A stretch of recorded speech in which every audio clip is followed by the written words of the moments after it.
Son dövrlər ölkədə bütün sahələrdə olan qiymət artımı vətəndaşlar üçün əsas problemlərdən biri kimi qalmaqdadır.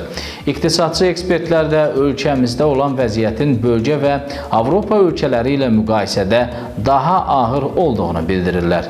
Belə ki, xüsusilə də qida məhsullarının bahalaşması əhali üçün çətinliklər yaratmağa davam edir.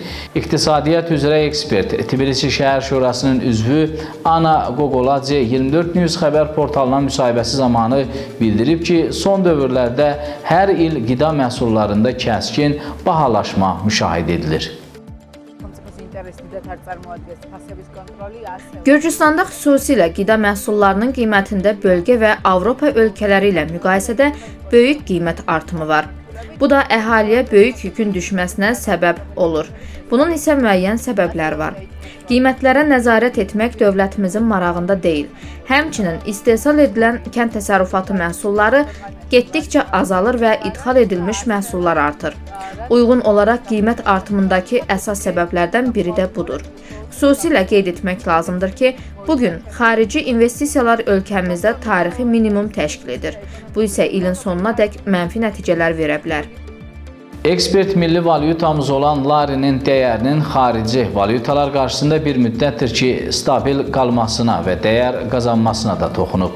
O, buna səbəbin Milli Bankın ehtiyatlarının azalması ilə bağlı olduğunu deyib. Onun sözlərinə görə, əgər ehtiyatlar da olmasa, ilin sonunda larini böyük dəyər itkisi gözləyir.